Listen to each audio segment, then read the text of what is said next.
Hello বন্ধুরা, শুভ সকাল। তো তোমরা সবাই কেমন আছো? আশা করছি সবাই খুব ভালো আছো। আমিও খুব ভালো আছি।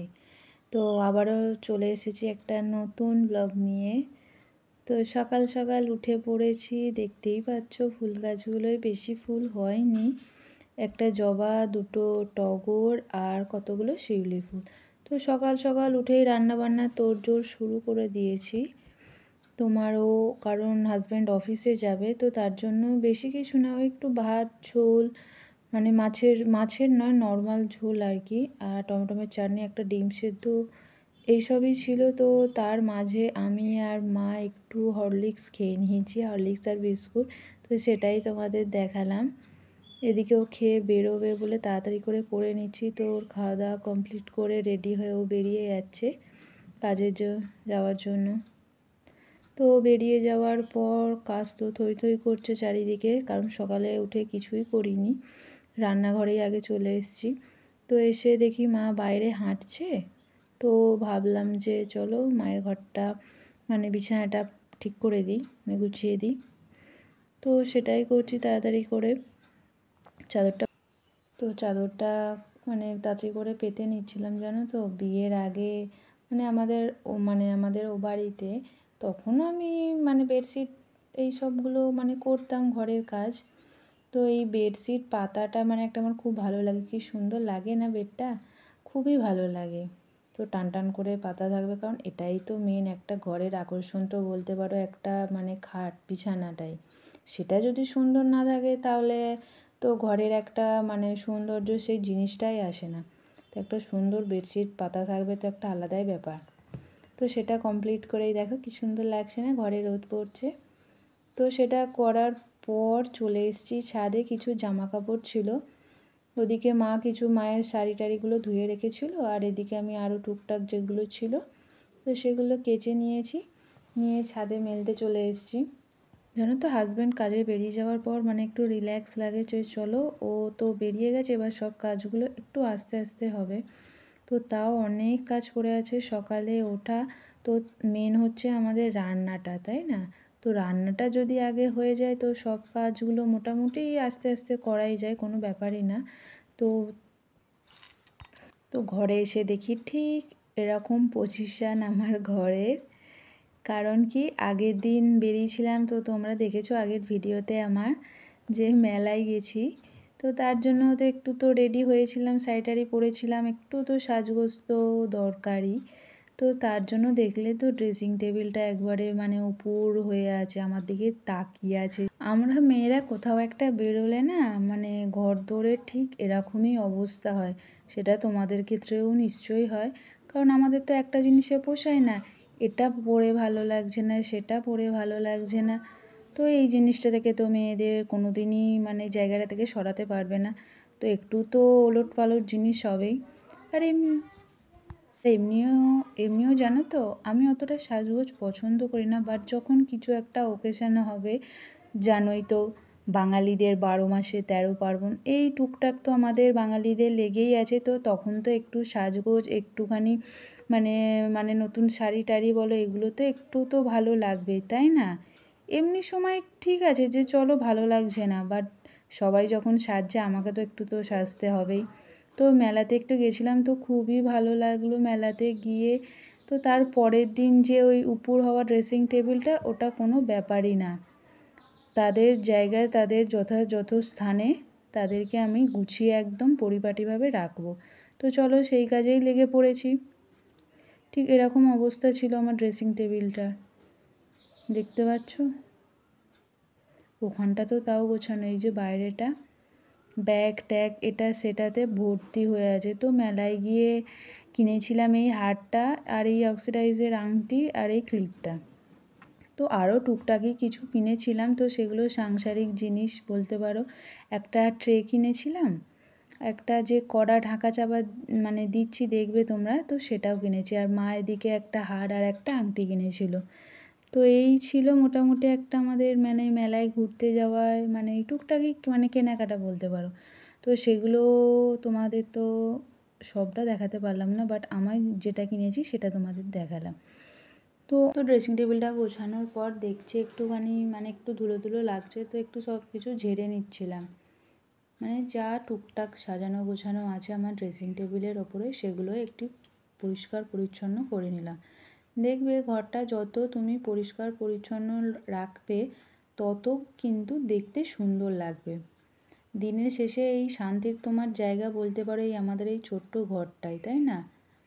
সকাল থেকে তুমি যাবতীয় যা করো, এই যে দিনের শেষে রাত্রিবেলা যে তুমি এসে এখানটায় মানে রেস্ট করবে, সেটা একটা আলাদাই ফিলিংস বলতে পারো।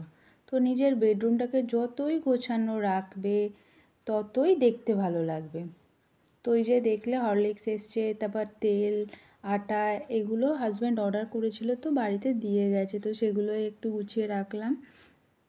রাখার পর টিফিনও করে নিলাম, ছিল আগের দিনের একটু ঘুগনি, তো সেটাই গরম করে মুড়ি দিয়ে কাজ কমপ্লিট করলাম টিফিনে।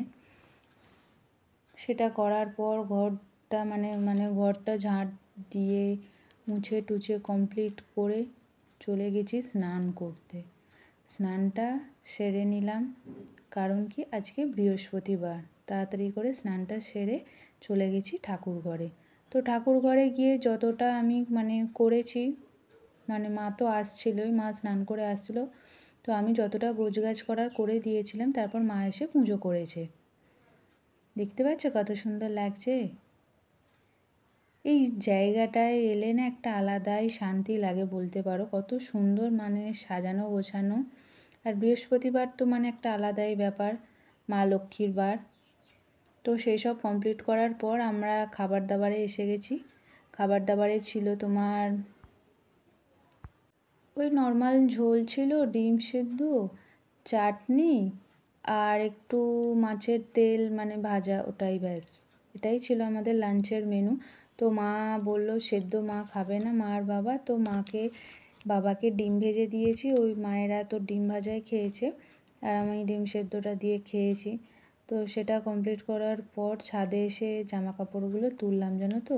আর দুপুরবেলা কালকে একটু রেস্ট নেওয়া হয়নি, কারণ কিছু কাজ ছিল, তো সেগুলোই করবো বলেই আর একটু মানে শুলেই তো জানো শরীর আলন্ত হয়ে যাবে আর করতে কিছুই ইচ্ছে করবে না। তো ভাবলাম যে না চলো আর বসবো না। তো ছাদ থেকে জামা কাপড় দেখতে পাচ্ছেন 2:45 বাজে, তো জামা কাপড়গুলো তুলে নিয়ে গুছিয়ে নিচ্ছি তাড়াতাড়ি করে। যতই জানবে কাজ ফেলে রাখবে, সেটা তোমার দিকে হাঁ করে তাকিয়ে থাকবে যে হ্যাঁ আমি এখানে এখনও আছি, তোর ঘরটাকে কত অপরিষ্কার লাগছে। তো যখনের কাজ তখন কমপ্লিট করার চেষ্টা করবে, দেখবে মাথার কোনো তোমার চিন্তাও নেই, কোনো হেডেক নেই, মানে নিট অ্যান্ড ক্লিন বলতে পারো। আর একটুখানি গোছানো জিনিস কারই না ভালো লাগে, তাই না? একদম পরিষ্কার পরিচ্ছন্ন সব জায়গায় থাকবে টিপ টপ, এটা একটা আলাদাই। তো সেগুলোই টপ টপ করে নিচ্ছিলাম। তো হাজব্যান্ড আসতে এখন অনেক দেরি, ও আসবে সেই সন্ধ্যাবেলায়। তো আমি আমার কাজগুলো এখন কমপ্লিট করে নিচ্ছি। মা বাবা নিচে আছে, তো আমাকে বললো যে তুমি জামা কাপড়গুলো তুলে নাও। তো তুলে নিয়ে আমি গোছানোর জন্য রেডি হয়ে নিয়েছিলাম। তো একটু আমি কাজ করছিলাম, তো তার জন্য মায়ে আজকে সন্ধেটা দিয়ে দিল। তো সন্ধেটা দিয়েছে দেখেছো? সন্ধেটা দেওয়ার পর চলে এসেছি চা করতে, লিকার চা। তো তোমরা কে কী চা খাও গো?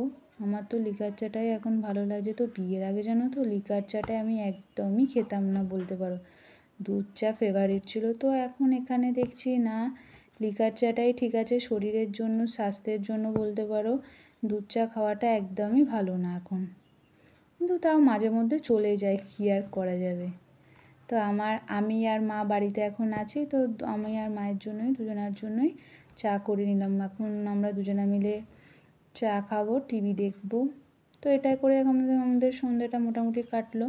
তো তারপরে একটু টিফিন করেছিলাম, ও এলো, ওকে খেতে দিয়েছিলাম।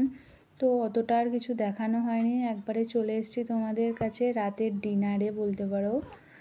তো তাড়াতাড়ি করে রুটি করছি, কারণ ও আবার সকালে উঠেছে, তো তাড়াতাড়ি করে খেয়ে দিয়ে শুয়ে পড়বে। তো আগে জানো তো আমি এত সুন্দর রুটি করতে পারতাম না, মানে জানোই তো মেয়েদের মানে বিয়ের আগে একরকম জীবন, বিয়ের পরের আর একরকম জীবন। সেখানে তো মা কিছুই করতে দিত না, যতটুকু করা নিশ্চয়ই করতাম না বলবো না, যতটুকু করার। এগুলো তো ডিপার্টমেন্ট আমার সম্পূর্ণ মায়ের হাতেই ছিল। তো মা তখন দিত করে, সেটাই খেতাম। তো এখন তো দেখছি নিজের সংসারে নিজেকেই তো করতেই হবে, তাই না? আর এগুলো তো কিছু খারাপ জিনিস না। নিজের সংসারে যতটা করবে, নিজে যতটা কাজ শিখবে, জানবে নিজের ভালো, পরিষ্কার কথা। আর এগুলো ছোট বড় তো কোনো কাজ নেই, নিজে সংসার করছো তো নিজে এই কাজগুলোর দরকার। আর এটা করে আমার নিজেরও খুব ভালো লাগে যে খুব সুন্দর দেখেছি রুটিটা কি সুন্দর ফুলেছিল। আগে যেন তো রুটি টুটি ফুলতো না আমার, মানে খুব একটা ভালো খেতে হতো না, বলতে ওই একটু শক্ত মতো হতো। এখন খুব সফট আর খুব ভালোই রুটি হয়। তো বাড়ির সবাই তো বলে হ্যাঁ এখন শিখে গেছে অনেক। আগে তো অনেক কিছুই পারতাম না, তো এখানে এসে মা অনেক কিছুই আমাকে শিখিয়ে দিয়েছে বলতে পারো। কেউই মানে মোটামুটি সবাই প্রায় বলতে পারো বিয়ের আগে অতটা কাজ করতে পারে না। মানুষ বলে না যখন মানে ঠেকায় পড়ে নিশ্চয়ই শেখে, আমিও তাই। তো আমি এখন শিখে গেছি সব। তো আমার মা বাবা বলে হ্যাঁ আগে এটা পারতো না, এখন কত কিছু শিখে গেছে মেয়েটা। তো সবাই তাই, কেউ আগে শেখে কেউ পরে শেখে। তো আমি একটু লেটেই শিখেছি, তাও শিখে তো গেছি, এটাই অনেক। রুটিগুলো কিন্তু বেশ ফুলছে, আমার প্রত্যেকটা রুটি যেন তো ফোলে। এটাও দেখো, সেই লাগছে রুটিটা। আমি মাকে বলি জানো তো মা আমার রুটিটা ফোলে, মা বিশ্বাসই করে না, বলছে হ্যাঁ তোর রুটি ফোলে। মা যখন ভিডিওটা দেখবে তখন বুঝতে পারবে যে না মেয়েটা রুটিটা ফুলছে, মেয়েটা কাজ শিখেছে। তো তাড়াতাড়ি করে রুটি করে নিচ্ছি। রুটি তো মাকে গিয়ে জিজ্ঞাসা করলাম যে মা রুটির সাথে আর কি করব। তো মা বলল কি করবে তুমিই বলো। আমি বলছি আমি কি বলবো, আপনিই বলুন কি করব। তো মা বললো তাহলে আলুর তরকারিই করো, যেহেতু ওর আর কি একটু পেটের প্রবলেম হচ্ছিলো। তো নর্মাল সাদা সাদা বলবো না, নর্মালি বলতে পারো আলু চচ্চড়ি করেছি। এই নর্মাল আলু চচ্চড়ি রুটি কিন্তু বেশ খেতে লাগে। তো এই ছিল আজকে আমাদের রাতের ডিনার। আর ছানা আর জিলিপি ছিল, মেলা থেকে এনেছিলাম। তো এই ছিল আজকের ব্লগ। তো টাটা।